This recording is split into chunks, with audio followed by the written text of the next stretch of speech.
Good morning friends. आज हम लोगों ने ये जो वार्ता श्रृंखला शुरू की है, ये एक बहुत दिनों से एक विचार चल रहा था सोसाइटी के अंदर कि क्यों ना हम वरिष्ठ सदस्यों के उनके जीवन के एक्सपीरियंस क्या रहे, ताकि आने वाली नई पीढ़ी उसमें से जो काम की बातें हैं, जो उनको प्रोत्साहित करती है, वो उसमें से ले सकें। दोस्तों,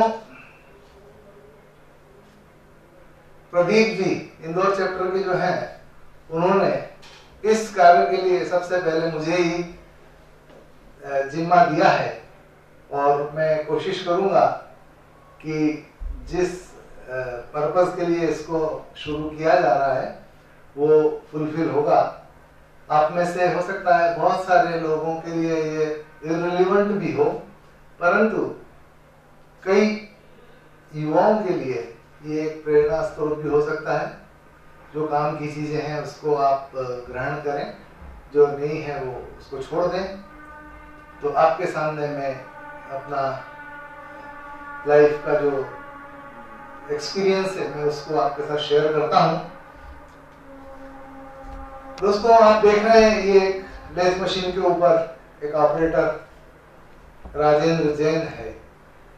इसकी जो ये कहानी है, ये लेथ मशीन पे ऑपरेट क्यों कर रहा है।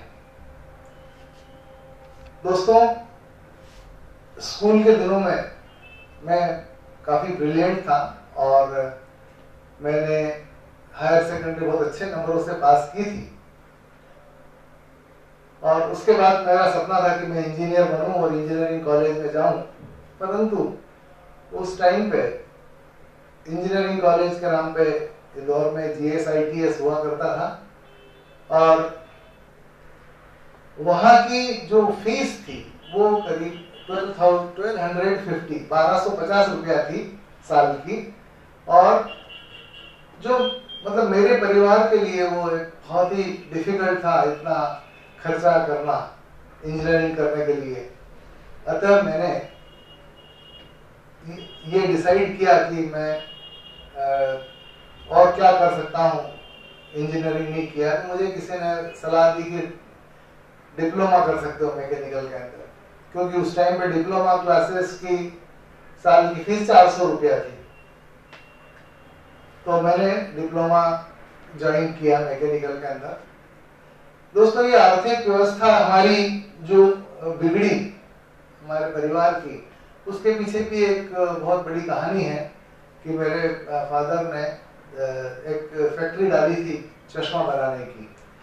ये चश्मा बनाने की फैक्ट्री पूरे इंदौर के अंदर अकेली फैक्ट्री थी और इसको बनाने के लिए रॉ मटेरियल आता था वो इंपोर्ट होता था। तो उस टाइम पे हमें इंपोर्ट लाइसेंस भी मिले हुए थे। 1961 में इस फैक्ट्री को चालू किया और 66 तक इसके ऊपर कार्यक्रम करते रहे। और अनफॉर्चुनेटली इसके कोई टेक्नोलॉजिकल नॉलेज फादर को था नहीं। बॉम्बे से आते थे operator workers and they were exploiting. Finally ये कंपनी हमको बंद करना पड़ी। लोग हंसते थे कि आपके पास इंपोर्ट लाइसेंस है और आप इसमें नुकसान उठा रहे हैं इस कंपनी के अंदर, क्योंकि जिसके पास इंपोर्ट लाइसेंस उस जमाने में होता था वो मटेरियल इंपोर्ट करता था और ब्लैक में बेचता था और सोना उगलती थी कंपनियां। परंतु मेरे फादर बहुत ही गांधीवादी विचारधारा के शुरू से रहे हैं। उन्होंने इस चीज को कभी एग्री नहीं किया और अपने सत्य के रास्ते पे वो चलते रहे और बड़े नुकसान के साथ 67 में हमने इस कंपनी को फादर ने बंद किया। तब तक हमारी आर्थिक स्थिति बहुत खराब हो गई थी। दोस्तों, साथ में हमारे एक जनरल स्टोर्स भी चलता था। जनरल स्टोर्स के अंदर वहीं राजेंद्र नगर में ही हम लोग सामान बेचा करते थे। अनफॉर्चुनेटली 66 के अंदर 65-66 के अंदर वो दुकान को भी जो उसको देखते थे उनको वो छोड़ के चले गए तो दुकान बंद करना पड़ी।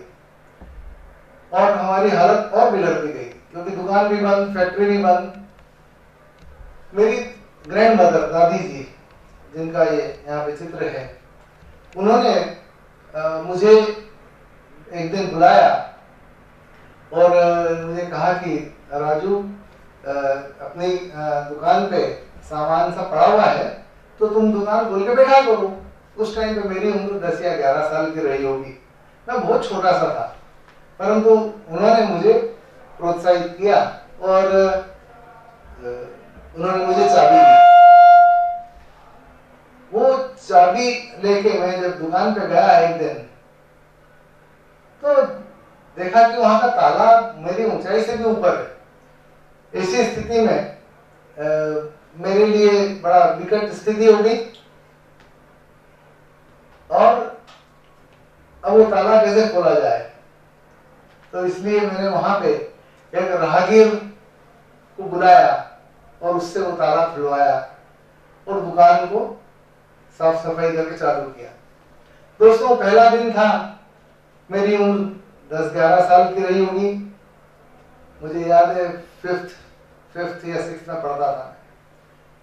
मैंने उस दिन 4.5 रुपए का सामान बेचा और 2-3 घंटे के बाद दुकान बंद करके, क्योंकि मुझे स्कूल भी जाना था, तो वापिस जब घर आया तो मेरी दादी जी ने पूछा क्या रहा, तो मैंने कहा बहुत कमाया, 4.5 रुपए कमाए। तो वो बहुत खुश हुई और उन्होंने मुझे प्रोत्साहित किया। अब ये पहला दिन था मेरे जीवन का जब मैंने वो व्यवसाय चालू किया। उसके बाद तो फिर शुरू हो गया रोजाना दुकान जाना, दुकान खोलना। मेरी इस कोशिश को देखकर मेरे ग्रैंडफादर भी दुकान पे आने लगे और उन्होंने भी सहायता करना चालू की। मेरे फादर भी, फैक्ट्री बंद हो गई थी तो वो भी आने लगे। इस तरीके से वापस से हम लोग अपनी आजीविका के लिए कमाने की स्थिति में आए और उस दौरान ही हम लोग ये बात आई 70 में जब मेरे को डिप्लोमा में एडमिशन लिया, तब 1970 की बात है, हायर सेकेंडरी करने के बाद।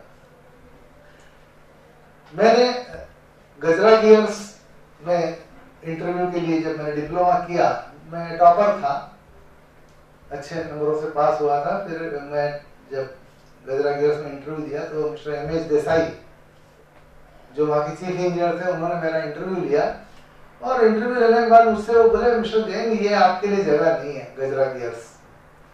मैं सोचा कि क्या बात है। उनका ये कहना था कि जो सपने तुम्हारे हैं भविष्य के लिए, उन सपनों के लिए ये जगह तुम्हारे लिए नहीं है, क्योंकि इस कंपनी में अगर तुम ज्वाइन करोगे तो तुम नटबोल्ट बन के रह जाओगे, कुछ सीख नहीं पाओगे। और उन्होंने मुझसे कहा कि शाम को इंदौर में एक उन्होंने एड्रेस दिया और कहा कि यहाँ मुलाकात करो, मैं तुम्हारी बात करवाता हूँ किसी और कंपनी से। शाम को जब मैं गया तो उन्होंने एक पीएच एग्रीकल्चर इंडस्ट्रीज के ऑनर से मेरी मीटिंग कराई और उन्होंने मुझे सिलेक्ट कर लिया और मुझे अपॉइंट करने के बाद कहा कि हम आपको 200 रुपया महीना देंगे। मेरे साथ के जो दोस्त थे जिन्होंने गजरा गियर ज्वाइन किया था, उनको 250 रुपीज पर मंथ मिलता था, परंतु मुझे इन्होंने 200 रुपीज ऑफर किया। चूंकि पर्पस क्लियर था मुझे कि मुझे काम सीखना है, तो मैंने वो जॉब को एग्री कर लिया। जॉब को एग्री करने के बाद में जब मैं दूसरे दिन गया, चूंकि इस कंपनी में, ये वो छोटी कंपनी थी, तो यहाँ पे कोई बस की सुविधा थी नहीं। गजरा गियर्स में तो बस भी थी इंदौर से देवास जाने के लिए। मैं बस से पीएच एग्रीकल्चर जाने के लिए जब पहुंचा तो पहले दिन मुझे बड़ी दिक्कत हुई, पहली बार देवास जाना। तो ये जो आप चित्र देख रहे हैं, ये शेवरले गाड़ी, ऐसी खटारा गाड़ियां चलती थी उस टाइम पे।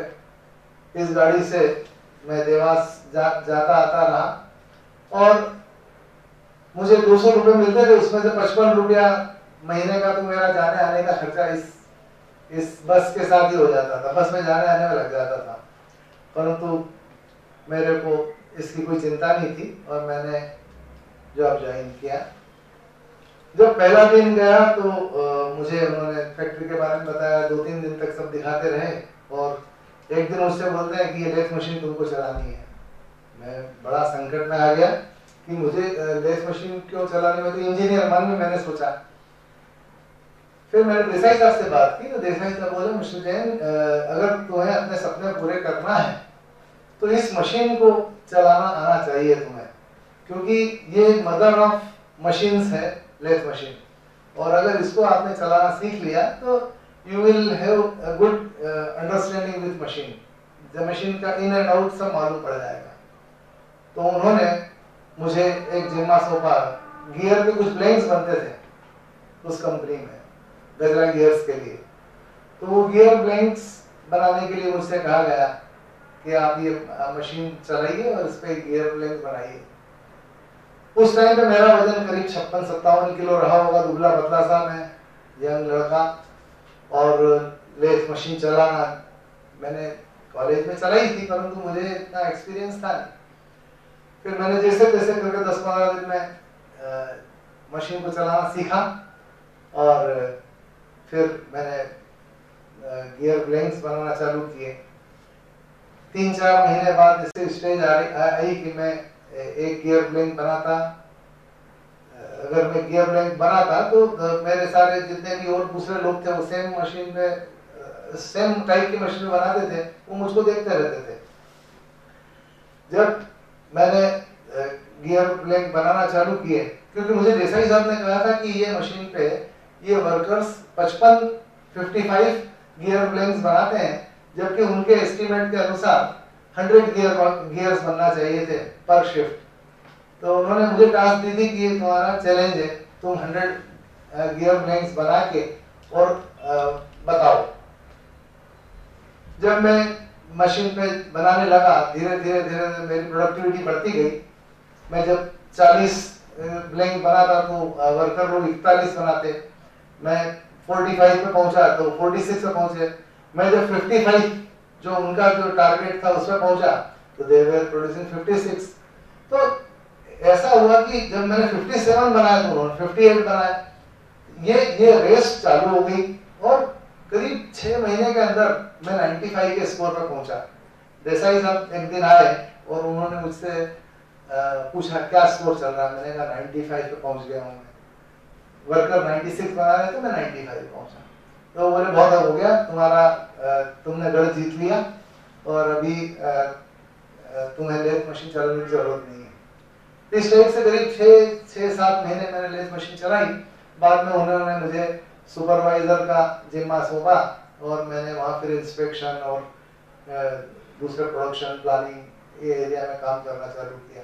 2 साल मैंने वहाँ काम किया। इसके बाद मैंने वहाँ से देवास टूल्स प्राइवेट लिमिटेड, जो स्टील ट्यूब्स ऑफ इंडिया की एक कंपनी थी, वहाँ पे as a quality control engineer join किया। तो यहाँ देवास टूल्स के अंदर वहाँ STI के लिए रोल्स वगैरह बनते थे, शेयर्स बनते थे, पूरा वर्कशॉप था। मेरा पीएन एग्रीकल्चर का एक्सपीरियंस यहाँ काम आया और मैंने यहाँ काफ़ी अच्छी तरीके से अपनी जिम्मेदारी को पूरा किया। यहाँ पे जब मैंने ज्वाइन किया तो श्री मनोहर जी बाहेती वहाँ के मैनेजिंग डायरेक्टर थे, उनके अंडर में मैंने काम शुरू किया। बाद में श्री नरेश रणधर जी ने भी वहाँ मार्केटिंग के अंदर एज ए डायरेक्टर ज्वाइन किया और 5 साल तक मैंने आप दोनों के डायरेक्शन में काम सीखा और इंडस्ट्री चलाने के संस्कार वहीं से हमें मिले। 1980 में मैंने अपनी BE पूरी की। आपको ये बताऊं मैं कि डिप्लोमा करने के बाद 2 साल की गैप लगती थी। 73 में मैंने डिप्लोमा किया, 75 में देवास टूल्स ज्वाइन किया। 5 साल का मैंने यूनिक क्लासेस GSTI से किया और 80 में मेरा इंजीनियरिंग पूरा हुआ। वहाँ भी मैं अच्छे रैंक के साथ में पास हुआ। और एक दिन मैंने बाहेती साहब से कहा कि अब मैं मेरी इंजीनियरिंग पूरी हो गई है, तो मैं अब या तो मैं अब छोड़ना चाहता हूँ काम को। तो उन्होंने मुझसे पूछा क्या क्या करोगे? मैंने कहा या तो मैं फैक्ट्री लगाऊंगा या फिर मैं किसी और कंपनी के अंदर ज्वाइन करूंगा। उन्होंने मेरी बात को सुन लिया और मुझे कहा कि ओके फिर बात करेंगे। दशहरे का दिन था, दशहरे 1980 में। उन्होंने मुझे उनके घर पे बुलाया और मुझे एक सज्जन से मिलवाया। वो सज्जन थे श्री गोपाल कासट। गोपाल कासट जी उनके कोई शायद रिलेटिव थे। हम दोनों अनजान थे। बाहेती साहब ने बताया कि मिस्टर गोपाल कासट जी हैं, एमटेक पिलानी से किया है और ये इंडस्ट्री लगा रहे हैं, तो ये नाइट्राइडिंग प्लांट लगा रहे हैं, तो अगर तुम इनको ज्वाइन कर लो तो तुम वर्कशॉप वाला काम तुम देख सकते हो, नाइट्राइडिंग का काम ये ऑलरेडी शुरू कर रहे हैं। मेरे को एक अच्छी अपॉर्चुनिटी दिखी और मैंने वो प्रपोजल के लिए हाँ किया, पार्टनरशिप के लिए इंदौर नाइट्राइडर्स में। अब बात आई कि पूंजी कहाँ से लाई जाए। मेरे पास तो पैसे इतने थे नहीं, तो बाहेती साहब ने, रणधर साहब ने और मैंने 25,000 ईच हमने इकट्ठे किए। 50,000 रुपीज गोपाल कासट जी के परिवार से, तो ऐसे 1.25 लाख रुपीज से हमने इंदौर नाइट्राइडर्स की शुरुआत की। इंदौर नाइट्राइडर्स में भी हम लोग दिन में वर्कशॉप का काम करते थे, एक लेथ मशीन, एक शेपर मशीन, एक मिलिंग और ड्रिलिंग से। और रात में हम लोग क्रैंकशाफ्ट का नाइट्राइडिंग करते थे। क्रैंकशाफ्ट का नाइट्राइडिंग पहले रीग्राइंडिंग के बाद में नाइट्राइडिंग होता था। दिन में जो वर्कशॉप से क्रैंकशाफ्ट आते थे उनको हम रात को नाइट्राइड करके और सवेरे डिलीवर करते थे। तो ये प्रक्रिया हमारी जारी रही और हम 2 साल तक ये वर्कशॉप का काम करते रहे। एक बात है 1982 की। 82 में हमने नई दुनिया के अंदर एक एडवर्टाइजमेंट निकाला नए साल के ऊपर, शुभकामनाएं देते हुए सभी को कि इंदौर नाइट्राइडर्स, नववर्ष की शुभकामनाएं इंदौर नाइट्राइडर्स। और इंदौर नाइट्राइडर्स के बारे में हमने लिखा नाइट्राइडिंग प्लांट है और किसके कोलैबोरेशन में है और क्या होता है।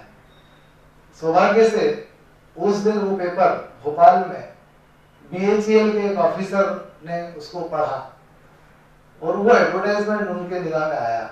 जैसे ही उन्होंने वो एडवर्टाइजमेंट पढ़ा, उन्होंने हमें फोन करके बात की कि आप कौन सा प्रोसेस करते हैं, क्या करते हैं। उन्होंने बताया, then he was very happy. उन्होंने हमें कहा कि आप जल्दी BHEL आइए, हमको आपसे बात करना है। हमें इस बारे में कुछ मालूम नहीं था। हम नेक्स्ट डे, मैं और गोपाल कासट जी हम भोपाल गए और BHEL में एंट्री अपने आप में एक बहुत बड़ा अचीवमेंट होता है, क्योंकि BHEL में अदरवाइज एंटर करना बहुत डिफिकल्ट। वहां हमसे उन्होंने बातचीत की और उन्होंने हमें ड्राइंग बताई कि नागार्जुना सागर डैम के लिए हिटेची जापान का कोलैबोरेशन के अंतर्गत कुछ टरबाइन के लिंक्स बने हुए थे, उनको नाइट्राइडिंग करना था। तो जब हमने लिंक्स ड्राइंग देखा, लिंक्स देखे, तो हमने कहा हमारी मशीन की कैपेसिटी में, हमारी फर्नेस की, और हम कर सकते हैं। उन्होंने हमसे कोटेशन मांगा। हमने अपने जितना हमारे को ज्ञान था उसके हिसाब से, हम बहुत बड़े कोई ऐसे व्यवसायी तो थे नहीं, हमने अपने कॉमन सेंस से उसकी प्राइस कोट की और वो ऑर्डर हमें मिला। अगर ये नई दुनिया में एडवर्टाइजमेंट नहीं होता और हमारा ये मैटर परचेज ऑफिसर नहीं पढ़ते, तो वो लिंक्स पे हो रही थी जापान जाने के लिए, नाइट्राइडिंग करने के लिए। इससे अंदाज लगाइए आप कि कितना बड़ा इन्वेस्टमेंट उनका होने वाला था वो नाइट्राइडिंग करने के लिए। और हमने जब नाइट्राइडिंग किया इन लिंक्स का, तो इससे हमें बहुत प्रॉफिट हुआ। इसने हमारी पूरी इकोनॉमी को बदल दिया। हमने कभी सपने में भी नहीं सोचा था कि हमें इस टाइप का बिजनेस BHEL से मिलेगा। और हम इतने शॉर्ट टाइम में, ये कि 93 जनवरी की बात थी, तो 93 के मिडिल में हम लोग को इस टाइप से एंट्री मिली। जब वहाँ हमारा नाइट राइडिंग का कामकाज होने लगा, उसके बाद में हमने वहाँ ऑफिसर से कहा कि हमारे पास वर्कशॉप फैसिलिटी भी है, क्या हम कुछ काम कर सकते हैं क्या? तो उन्होंने हमें वहाँ पे एक टूल रूम के अंदर एक श्री विश्वनाथन अय्यर, एक यंग इंजीनियर थे, उनके पास उनको भेजा। विश्वनाथन अय्यर साहब ने हमारी अच्छी रेटिंग ली, पूरा इंटरव्यू ले लिया और बताया कि मिलिंग मशीन पे तुम क्या काम कर सकते हो। उन्होंने एक बहुत ही डिफिकल्ट टास्क दे दी, एक जिग बनाने को दी, और ये बना सकते हो क्या? अब हमारे पास तो इतने सोफिस्टिकेटेड इक्विपमेंट है नहीं, फिर भी हमने कहा हाँ बना के लाएंगे। और वो ड्राइंग हम लेके आए और हमने वो जो कंपोनेंट उन्होंने दिया था वो जिग थी, एक ड्रिल जिग 4 होल के साथ में, वो जिग हमने बनाई अपने नॉलेज से, जो भी हम लोग के पास ज्ञान था, और उसको हमने BHEL में दिया। फॉर्चुनेटली वो जिग खरी उतरी, वो एक्सेप्ट हो गई, और उसके बाद में एक कॉन्फिडेंस डेवलप हुआ BHEL के अंदर, और उन्होंने हमें फिर जॉब देना चालू किया। तो हमारे पास नाइट राइडिंग का काम और वर्कशॉप का काम भी आने लगा।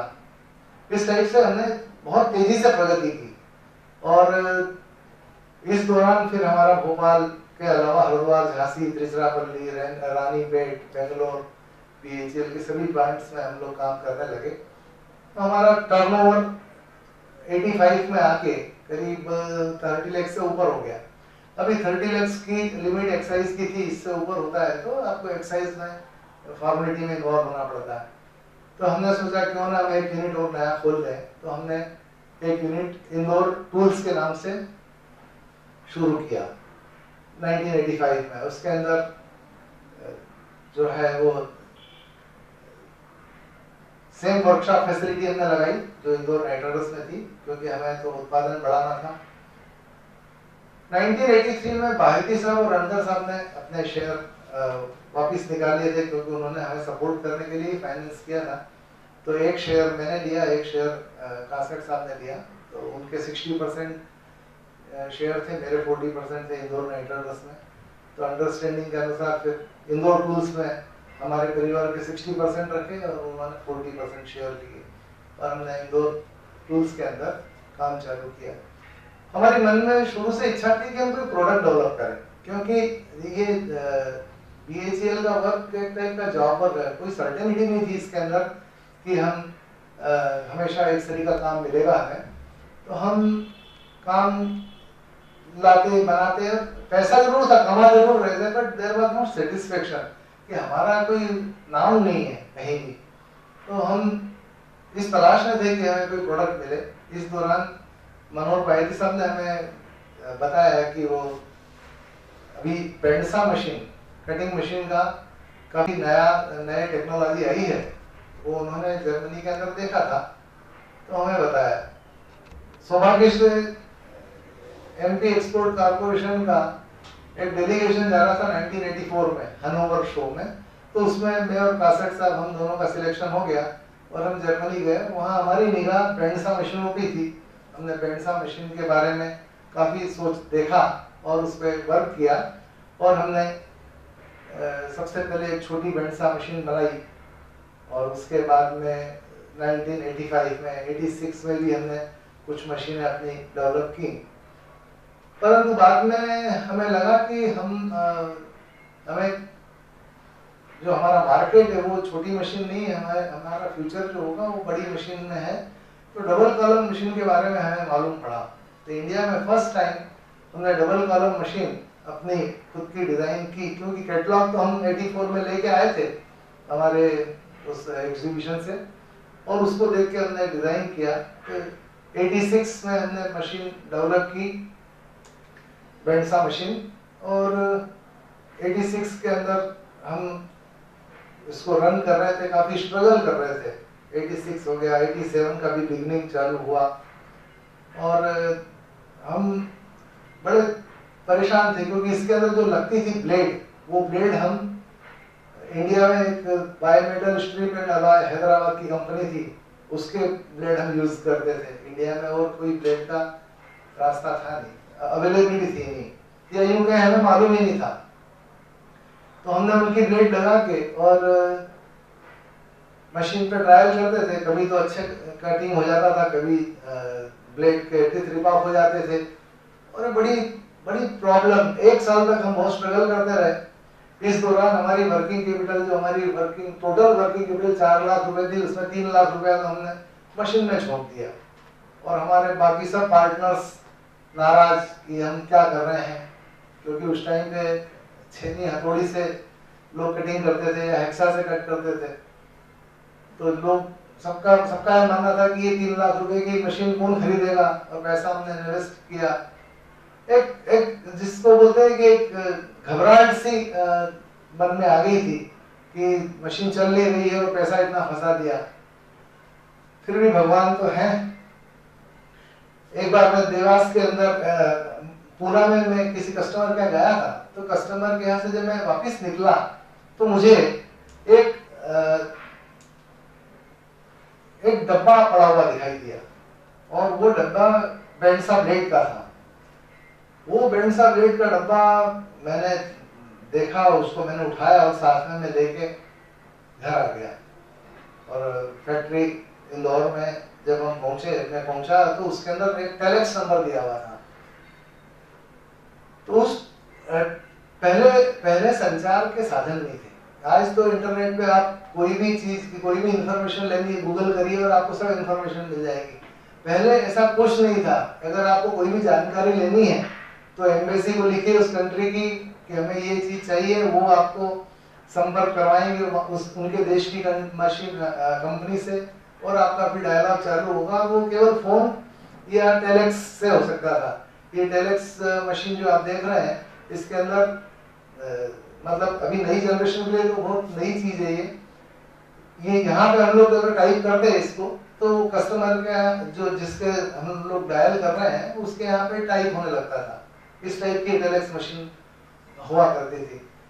तो टेलेक्स मशीन, फोन की स्थिति ऐसी थी, आपको मैं बताऊं कि 84 में जब हमने पीथमपुर में प्लांट लगाने का सोचा, तो आपको आश्चर्य होगा कि पीथमपुर के लिए हम फोन लगाते थे।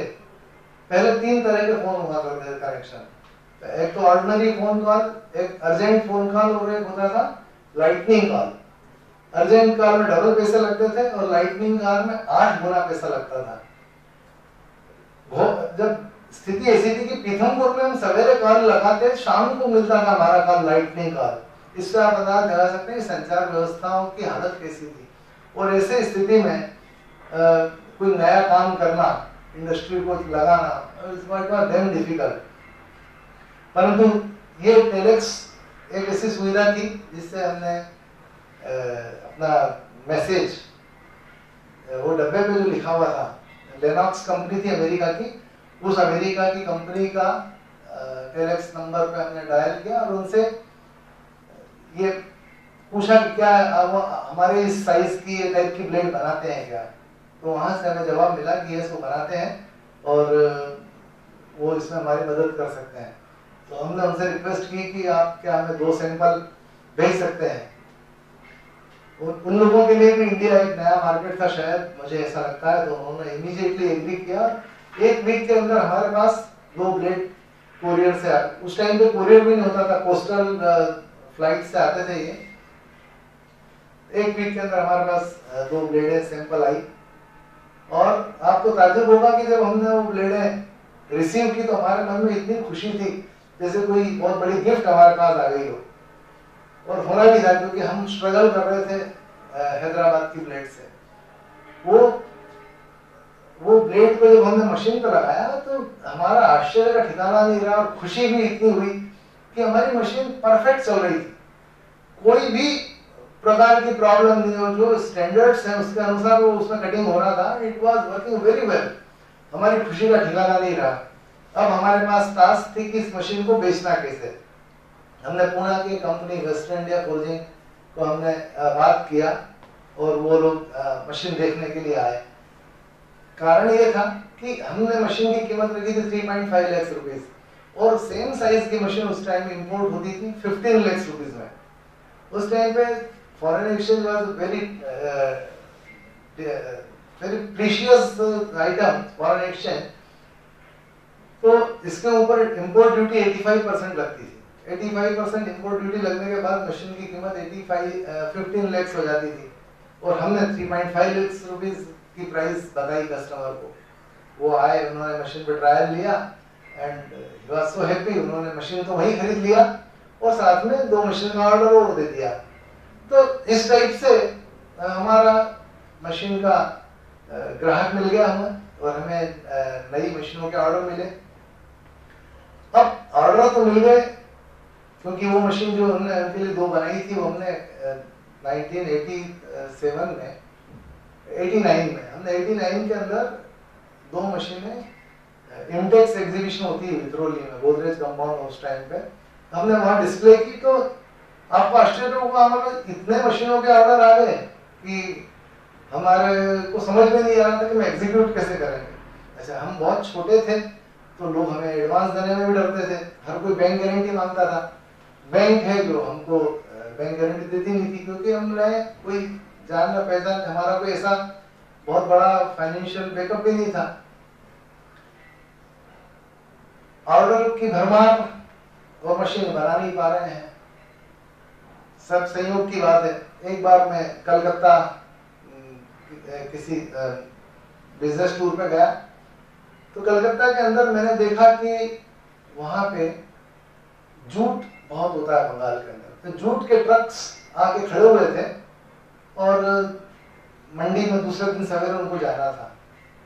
तो मैंने वहां के एक मित्र जिनके पास मैं गया बैठा था, तो मैंने पूछा ये जूट के ट्रक का ये इतना बड़ा बिजनेस कैसे होता है? तो उन्होंने कहा बहुत आसान है इसका। इसमें ये होता है कि ये किसान लोग ट्रक लेके आते हैं यहाँ पे, और मंडी में ये लेके नहीं जाते हैं। ये लोग शाम को ये बेच के चले जाएंगे, और दूसरे दिन सवेरे इस माल को हम बेचेंगे।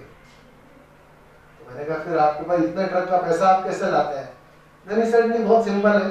अगर मान लीजिए मेरे पास में एक ट्रक आया, और अगर एक ट्रक में मेरे पास अगर मान लीजिए 50,000 रुपया है, और मुझे 1 लाख रुपया अगर देना है, तो 50,000 रुपया मुझको और चाहिए, तो मैं किसी को फोन करता हूँ अपने दोस्त को, और उससे बोलता हूँ ट्रक माल आया है, लेना है क्या? तो वो 50,000 रुपया उसी वक्त हाँ करता है। दूसरे दिन सवेरे जो 1 लाख रुपए का सामान था, हमने मान लीजिए 1.25 लाख में बेच दिया, तो हम दोनों आधा आधा कर लेते थे। तो ये आइडिया मुझे बहुत पसंद आया कि अपॉर्चुनिटी पैसा नहीं है, परंतु वो जिसके पास पैसा है उसके पास अपॉर्चुनिटी नहीं है, और जिसके पास अपॉर्चुनिटी उसके पास पैसा नहीं है। तो ये ऐसा कॉम्बिनेशन मुझे लगा कि क्या ये मॉडल हम अपनी फैक्ट्री में लगा सकते हैं क्या? तो इसका नाम हमने दिया पार्टनर इन प्रोजेक्ट। उसमें यह था कि मशीनों को बनाने के लिए लोगों को हमने कहा कि हमें एक मशीन बनाने में 3 महीने का समय लगता है, तो पैसा आते हुए 4 महीने लगते हैं। और मशीन की कीमत अगर मान लीजिए 4 लाख रुपया है, तो 3 लाख रुपए का उसके अंदर फंड्स लगता है। तो हमने partner in project concept Indore में लोगों को बताया कि भाई अगर आप हमको पैसा देंगे, तो मशीन के 4 महीने बाद हम आपको जो भी प्रॉफिट है उसका 50% आपको देंगे। तो कुछ लोगों ने तो इसमें भय बताया, कुछ लोग को शंका हुई, कुछ हुआ, परंतु कुछ लोग इसमें आगे आए, और उन्होंने जब हमारे साथ पार्टनरशिप की इस टाइप के फाइनेंस की, एंड टू आवर सरप्राइज उनको अराउंड 36% तक का इनकम उनको हुई, एनुअल इनकम के हिसाब से, अगर इंटरेस्ट रेट के हिसाब से देखें तो 25 से 36% की अर्निंग हम लोगों ने उन्हें दी। और इस टाइप से है ना 93 तक हम लोगों ने अराउंड 3 करोड़ का अपना टर्नओवर कर लिया। अब बात जब आती है, जब सब कुछ ठीक चलता है, उस टाइम पे विचार भी आते हैं। मेरे ग्रैंडफादर थे, मेरे ग्रैंडफादर बड़े खुश थे कि इन्होंने इसको इस प्रोडक्ट को यहाँ तक पहुंचाया, और उनकी हमेशा इच्छा थी कि देश के अंदर बेचा तो क्या बेचा, जब तक एक्सपोर्ट नहीं किया तो हमने कुछ नहीं किया। वो मुझे उदाहरण देते थे कि अगर घर के अंदर बच्चे ने जूते की पॉलिश की और आपने 5 रुपए उसको दे दिए, तो घर की इनकम नहीं बढ़ी। घर की इनकम तो बाहर का काम करने से ही बढ़ेगी। And that was the example जो उन्होंने मुझे कहा कि तुम अगर एक्सपोर्ट नहीं करोगे तो फॉरेन एक्सचेंज कैसे आएगी। तो ये भी एक टास्क उन्होंने दे दी और दिमाग में वो पॉइंट बैठ गया कि मुझे देश के लिए हमें कुछ करना है। तो हमने 1995 में ये जो आप देख रहे हैं फोटो, ये हनोवर एग्जीबिशन जर्मनी का है। हमने जर्मनी में अपनी मशीन को डिस्प्ले किया और जर्मनी में हमने अपनी मशीन बेचने की कोशिश की। First export and first overseas exhibition. उसके बाद तो हमने कई वेबसाइट बनाई अलग अलग टाइप की, सीएनसी मशीन वगैरह। और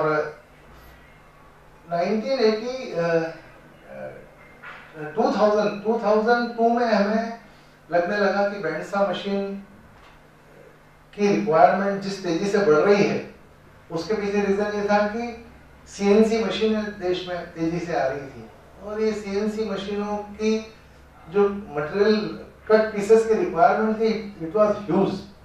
एक सीएनसी मशीन को फीड करने के लिए अराउंड 5 बैंडसा मशीन लगते थे। तो हमारे दिमाग में बैठा हुआ था कि कैसे हम नई टेक्नोलॉजी लाएं और एक सीएनसी मशीन के साथ एक कटिंग मशीन का सेटअप एस्टेब्लिश हो।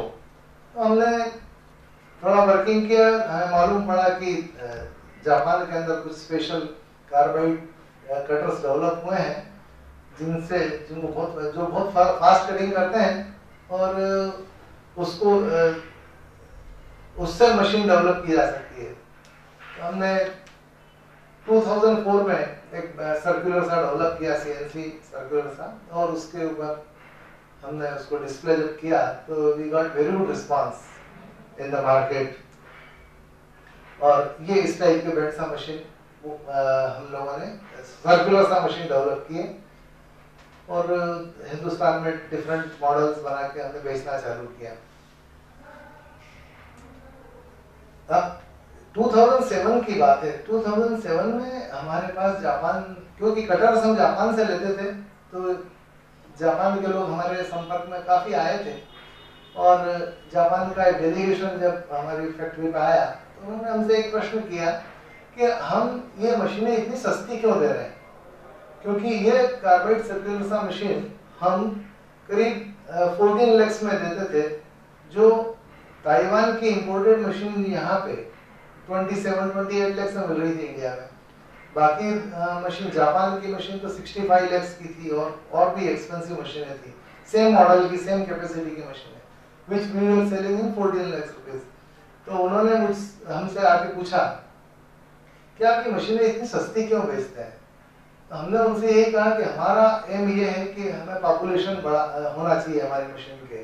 जितनी ज्यादा पॉपुलेशन होगी उतना हमारे लिए बेस स्ट्रांग होगा और हमारे देश में स्मॉल स्केल इंडस्ट्री बहुत ज्यादा है, बड़े इंडस्ट्रीज तो इंपोर्ट भी कर सकते हैं, वो दे कैन अफोर्ड एवरीथिंग। फिर मैंने उनको एक एग्जांपल दिया कि इस देश में जब हम आजाद हुए थे तो हमारे यहाँ सुई भी नहीं बनती थी और ऐसी स्थिति में इस देश के अंदर इंडस्ट्रियलाइजेशन का दौर आना कितना कठिन रहा होगा उस टाइम पे जब यहाँ कुछ नहीं मिलता था। तो मैंने उदाहरण में बताया कि बटाला पंजाब का जो एक शहर है जहाँ पे वो लोग कोई सी भी मशीन उनको दो, आप उसकी कॉपी करके बहुत इकोनॉमिकल मशीन है वो बना देते थे। तो उस टाइम में, उस दौर में जो 1947 के बाद का दौर आया, इस देश के अंदर अगर टेक्नोलॉजी को गांव-गांव तक पहुंचाया, मशीनों को गांव-गांव में लगाया, तो वो मशीनें थी केवल बटाला की मशीनें, lathe machine, drill machine, welding machine, पूरे देश के अंदर उनका फैलाव हुआ और हर किसी ने उसको चलाना सीखा और गांव-गांव में इसके ऊपर उससे मतलब मशीनों से काम होता था। इस देश में उस टाइम पे HMT हुआ करती थी, किर्लोस्कर और कुछ और कंपनियां, बड़ी नामी कंपनियां, और उनकी मशीनें कम से कम 10 गुना महंगी होती थी। तो कहने का तात्पर्य ये कि इस देश में अगर इकोनॉमिकल मशीनें दी जाए तो हमारी टेक्नोलॉजिकल ग्रोथ तो होगी, हमारा उत्पादन बढ़ेगा और हमें वॉल्यूम मिलेगा। तो उन्हें मैंने बताया कि हमारा एम जो है वो एक निश्चित प्रॉफिट अर्न करना है, हमको एक्सप्लॉइट नहीं करना है। We want to grow more by turning out more and more machine, and that was the day. And since then हम लोगों ने ये हमारा जारी है, आज भी हम मशीनें बनाते हैं। आपको ये बताऊं मैं कि इस इंदौर टूल्स, जिसका बाद में हमने नाम आईटीएल इंडस्ट्रीज किया, वहां पे हम वो प्रोडक्ट बनाते हैं जो देश में आज तक कभी नहीं बने। वो सब इंपोर्ट होते हैं और ये प्रोडक्ट्स ही हम लोग डेवलप करते हैं और बनाते हैं इंपोर्ट सब्स्टिट्यूशन के नाम से। तो जब से जापान का ये काम होने के बाद में, चूंकि दिमाग में एक और चीज थी कि एक्सपोर्ट करना, जो मेरे ग्रैंडफादर का हमेशा रहा था कि एक्सपोर्ट करना चाहिए, तो हमने 2014 में कार्बाइड सर्कुलर सा मशीन मैं चाइना में डिस्प्ले की। अभी आप देखेंगे ये पिक्चर जो है, इस पिक्चर में ये मशीन हमने चाइना में डिस्प्ले की। लोग आश्चर्य करते थे कि चाइना जो सारी दुनिया में एक्सपोर्ट करता है, उसको एक्सपोर्ट करने के लिए हम वहां कैसे पहुंच गए। तो ये सही है कि हमारी मशीन है काफी इकोनॉमिकल है, and we were able to compete with Chinese market. तो 2014 में हमने अपना मशीन डिस्प्ले किया। संयोग है, देखिए हर जगह कहीं ना कहीं, हर जगह कोई ना कोई मदद करने वाला मिलता है हमें। हर मोड़ पे कोई मिला जो आप महसूस कर रहे होंगे कि कैसे कैसे एक खाली डब्बा अगर मिलता है कचरे के ढेर में, और वो ही आपका प्रॉब्लम का सॉल्यूशन दे सकता है, वैसे ही हर जगह कोई ना कोई आपको, ये डेस्टिनी का कमाल है। केवल हमें तो कोशिश करते रहनी है, हिम्मत नहीं हारना है और लगे रहना है। और यही चीज हमें यहाँ तक लेके आई कि हम समय के साथ बढ़ते रहे, हिम्मत जुटाते रहे, आगे बढ़ते रहे। चाइना में भी जब हमने शो किया तो हमें चाइना मार्केट में तो बहुत ज्यादा कोई ऐसा रिस्पांस नहीं मिला, परंतु वहां पे एक सज्जन आए जो एक बहुत बड़ी कंपनी के, अमेरिकन कंपनी है हाइडवे, जिसके पास में 26% मार्केट है नॉर्थ अमेरिका का। उसके सीईओ वहां पे आए और उन्होंने हमारी मशीन को देखा and he was very much impressed. तो उन्होंने मुझसे बात की कि भी क्या मैं आपकी मशीन मार्केट कर सकता हूँ। मैंने कहा व्हाई नॉट, निश्चित आप मार्केट कर सकते हैं हमारी मशीनों को। That was the day. तो 2014 के बाद में 2016 में फिर उनके चेयरमैन और वो सीईओ खुद और उनके मार्केटिंग टीम के लोग आईटीएल आए, उन्होंने पूरी फैक्ट्री को देखा and then we had a good understanding. आज हमारी मशीनें यूएस, कनाडा, ब्राजील, ये अमेरिकन कॉन्टिनेंट में भी जा रही हैं, इसके अलावा यूरोप में जा रही हैं। They are buying machines from us और वो उनके नाम से बेचते हैं। तो इससे हमें कोई हर्ज नहीं है, क्योंकि हमारी मशीन्स, इंडिया की इमेज आज इतनी अच्छी नहीं है कि हम अपने ब्रांड नेम से वहाँ कुछ बेच सकें, परंतु हमें इनके ब्रांड नेम का सहारा मिला और हमने ये मशीनें उन्हें अलाउ किया उनके ब्रांड नेम से बेचने के लिए। ये शो में आप देखेंगे, अभी ये शो हुआ था शिकागो के अंदर, वहाँ पे उन्होंने मशीन रखी। ये मशीन रोबोट के साथ में है, जो एक अपने आप में बहुत बड़ा अचीवमेंट था हमारा। ये मशीनें लोगों ने सराही काफी, क्योंकि हमारी मशीन काफी अट्रैक्टिव प्राइस के अंदर विद ऑल फीचर्स जो कस्टमर को चाहिए, and we are competing with the global players in terms of price as well as in terms of the performance। ये एक हमारे लिए बहुत बड़ा अचीवमेंट रहा कि इस टाइप के पार्टनर हमें मिले हैं और हम इनके साथ में अपनी मशीनों का एक्सपोर्ट कर रहे हैं। इस दौरान हमें कई पुरस्कार भी मिले, राष्ट्रपति से पुरस्कार भी मिला हमें, और इसके बाद में हिंदुस्तान टाइम्स ने इंदौर में हमें मैन ऑफ द जो मशीन मैन ऑफ इंदौर का तमगा दिया। उसके बाद में टाइम्स ऑफ इंडिया बॉम्बे से भी डेलीगेशन आया था, उसने हमारा इंटरव्यू लेके जो काम हम कर रहे हैं उसके बारे में काफ़ी स्टडी उन्होंने की और उसको भी उन्होंने प्रसारित किया। बहुत सारे ये अवार्ड्स वगैरह भी, सक्सेस जब मिलती है तो ये सब चीज़ें होती है और इसके अंदर अप्रिसिएशन भी होता है। And it was really very good. बर्क्स यूनिवर्सिटी ने मुझे सेल्फ मेड इंडस्ट्रियलिस्ट के ऊपर ऑनररी डॉक्टरेट दी। दोस्तों एक बात है पक्की है, वो आप सब भी इस चीज से एग्री करेंगे कि ये जो फोटो है ये दिखाने का एक ही पर्पज है, people see only the upper part, only success is visible, और इस सक्सेस के नीचे जो है which really happen is disappointment, persistence, hard work, huge risk, late nights, struggles, competition, discipline, courage, doubts, criticism, personal failure, adversity, rejections, sacrifices. All these are involved. All this together brings success. And ये success story जो है वो इसको आने वाला समय बहुत open है, आने वाला समय बहुत हमारे लिए उज्जवल है और नई जनरेशन ने टेक ओवर भी किया है।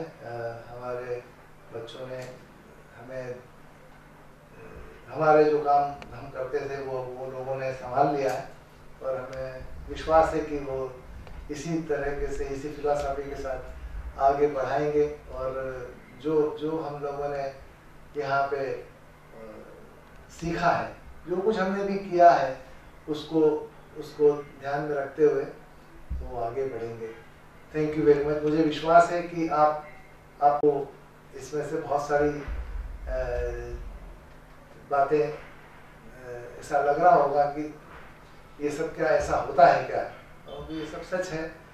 और मैं आप लोगों के अगर कोई प्रश्न है तो वो चिट आपने अगर चिट में कुछ लिखा हुआ है तो प्रश्न के उत्तर मुझे देने में खुशी होगी। आप अपने प्रश्न कर सकते हैं, जो भी आपके मन में प्रश्न आ रहे हों आप बताएं और मैं आपको जवाब दे सकूंगा। Thank you very much.